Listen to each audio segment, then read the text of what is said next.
Good evening, dear students. Yesterday we discussed about the concept of output devices, and the last point we discussed, that is storage device. So I started with this particular diagram. So storage device enables user to store data and information. It is also known as a computer memory. In a computer memory, there are two types of memories. One is primary and second is secondary memory. So this primary memory has its examples are RAM and ROM, that is random access memory, as well as read only memory. And the secondary memory has its examples such as hard disk, compact disk, or pen drive. We will discuss these particular computer memories in detail. So let's start with the first type of memory, that is primary memory. It is also known as a main memory. RAM and ROM are the two major types of primary memories. So we'll discuss this RAM in detail. So as we know that RAM stands for random access memory.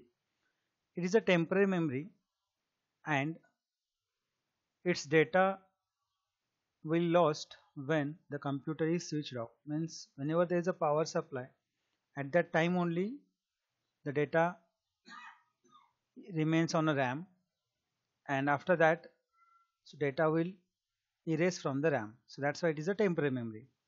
It is also called as a volatile memory. As seen in the figure, there is a RAM which is placed inside the CPU. So we can't see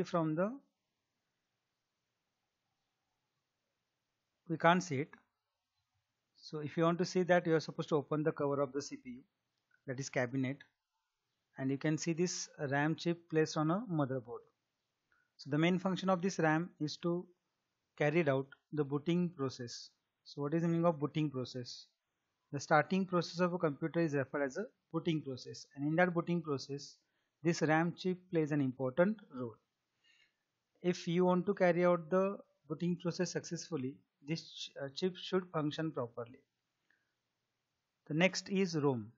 ROM stands for read only memory. It is by mistake I wrote here RAM. So ROM stands for read only memory. It is permanent in nature, that is data stored not get lost when the computer is switched off. It is also called as a non-volatile memory. As shown in the figure, this is the ROM chip and it is on the motherboard. It is fixed, and during the manufacturing of this chip, the data is written on that particular chip. So if you go through that image, so there is one 1983. This chip is made in the year 1983 by Microsoft. So whatever data in ROM chip will not get erased. So that is, it is a permanent memory. This is all about the concept of primary memories. Now moving further, the concept of secondary memory. So secondary memory is allows user to store a permanent storage, that is, it is used to store data for a long time. It is a permanent nature, that is data stored will not get erased when the computer is switched off. Means there is no relation between the power supply and the secondary storage device. So whatever data you store in the secondary memory will be permanent in nature. It is also called as a non-volatile memory. So keep in mind these two terms, volatile and non-volatile. So the memory which is permanent is referred as a non-volatile, and the memory which is temporary is referred as a volatile memory. That is, RAM is volatile, ROM is non-volatile. In the same way, whatever secondary memories are there, they are non-volatile in nature. So examples of this one secondary memories are hard disks, compact disks, and pen drive. As shown in figure, first example is hard drives example, that is hard disk example. The second one is compact disk, and third one is the image of pen drive, that is scan disk. Okay, now the next point is software.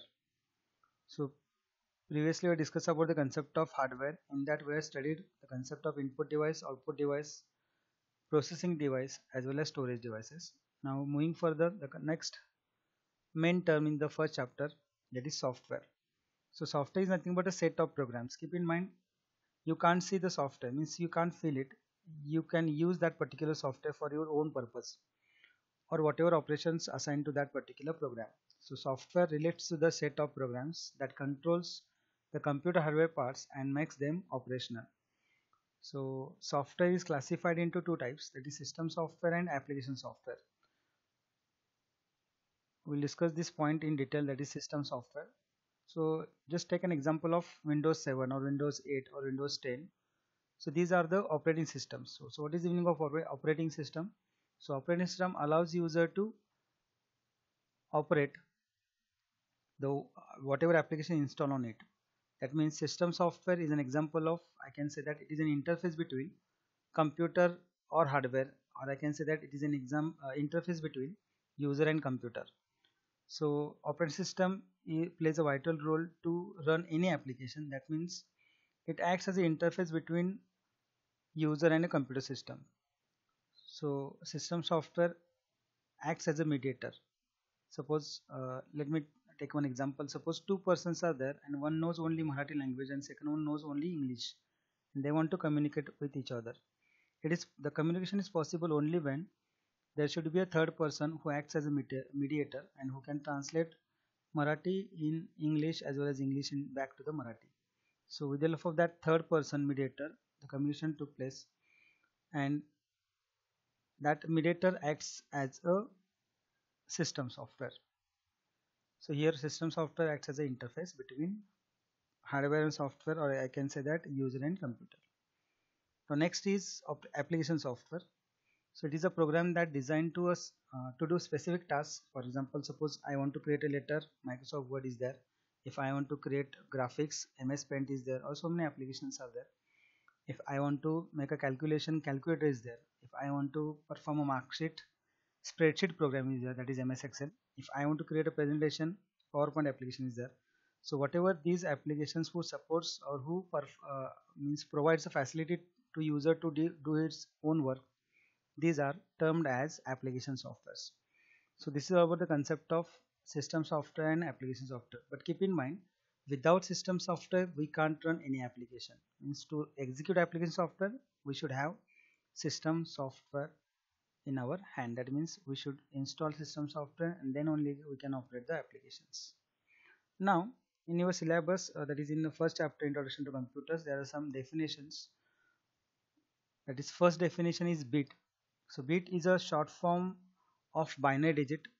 In a computer system, 0 and 1 are used to represent data, and these are the bits. BITS. 0 is a bit, 1 is a bit. To represent any value in a computer system, these two bits are used. Now second one is byte. So what is the meaning of byte? A byte is a collection of 8 bits, means 4 times 0, 1, 4 times 1, all 8 times 0, all 8 times 1, or combination of 0 and 0 1 0 1. So whatever combination is there, so collection of that particular 8 bits forms the concept of byte. The bit pattern are of two types. There are two systems through which you can represent the bit formats. That is ASCII, American Standard Code for Information Interchange. So it is a unique value assigned to each and every alphabet or numbers or special character present on the keyboard. So there is a system referred as ASCII. Remember this particular long form of ASCII. ASCII means ASCII, that is American Standard Code for Information Interchange. And the second one is EBCDIC, that is Extended Binary Coded Decimal Interchange Code. This is also another language. I can say that another bit pattern to represent the bits. Now the next is field. So what is the meaning of field? A field is a collection of byte that contains information about an atom. So in the next lecture, in the next slide, sorry, I will explain these particular terms in detail. Just remember this particular definition. A field is a collection of byte that contains information about an atom. Now next is record. Record is a collection of interrelated fields. Means collection of fields forms the concept of field values form the concept of record. Now next is file. A file is a collection of related records. Again, this file is related to the field and record. And the last one is database. A database is a collection of all the files. Means last four definitions are related to each other. We'll discuss these four definitions in detail by using the next slide. That is, see, I had given one table to you. In that, if you go through that particular table, you may come to know that roll number, student name, standard, division are the four columns, and these four columns are nothing but fields. So collection of these field values, that is, suppose roll number 1, so 1 is the value of roll number field, Ranjit is the value of student name field, 7 is the value of standard, A is the value of division. So see, roll number, student name, standard and division are the fields, and there are 4 records, that is roll number 1, its name is Ranjit, its standard is 7 and division is 1. So this horizontal one row is referred as a record. There are in all 4 records are there. So collection of these particular 4 records form the concept of file. If you go through this particular file, you may come to know that in a file there are number of fields as well as number of records.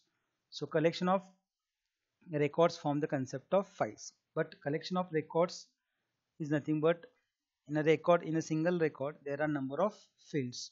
So collection of fields form the concept of record, collection of records form the concept of file, and such kind of files, number of files, form the concept of database. So this is all about the concept of field, roll number, file and database. The next and last point of this particular chapter is troubleshooting. So what is the meaning of troubleshooting? Detecting the problem in a computer system when it is not working properly is called troubleshooting. So keep in mind there are two words, trouble and shooting. So whenever we face any trouble, you have to get some idea how to overcome that trouble or how to take off you from that particular trouble itself. So in the same way, if computer system is not functioning properly, there are some techniques, and that techniques are nothing but troubleshooting. This particular task I am assigning to you. Just read the page number, I can say that 14, 14 and 15 of your textbooks. From your textbook I am sending that snapshots of the page number 14 and 15 through this video itself. Read that particular page number 14 and 15. You may come to know that what are the various problems that will arise when there is a, means computer system is not working properly at that time. Just like computer is not turning on, then mouse is not working, suppose no sound is coming from the speaker, keyboard is not working properly, you are trying to enter the capital letters but it is not printing on the desktop or any application, your computer is not working functioning properly, not responding properly. So many things are there. So how to overcome these particular points? Go through page number 14 and 15, you can understand it. Okay, for example, suppose your mouse is not working properly, then what to do? Then you are supposed to check the cable which is connected to the CPU. Just make sure that the connection is proper, that this cable is connected properly to the CPU slot, that is USB slot. If your computer is not turning on, then you should start from the switch itself. Just see the switches are on or off. If switches are on, then check the cables connectivity, means those are connected, the power supply is connected to the CPU properly or not. So some things are there. So with the help of that particular steps, you can overcome your problem. So this is concept of troubleshooting. Now some major key points in this chapter are given in the on the page number 15. So first point is, a computer is a data processing machine. So from this particular chapter, what we got, that is a computer is a data processing machine. Second is, it has two main parts, that is hardware and software. Again, hardware comprises of the physical units of the computer memory. Then software is a set of program or instruction. This is a definition of software.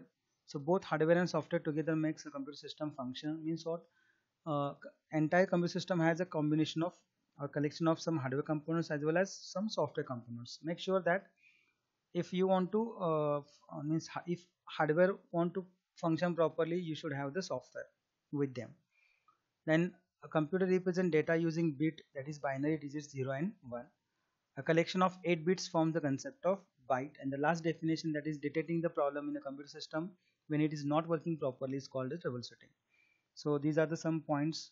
I think these particular points are well known to you, or you understood that particular points throughout this particular lecture itself.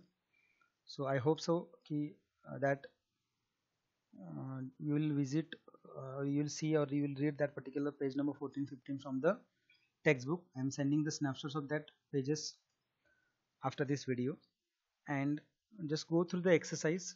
If possible, then write in the notebook. I will ask you to submit that exercise part in the next week.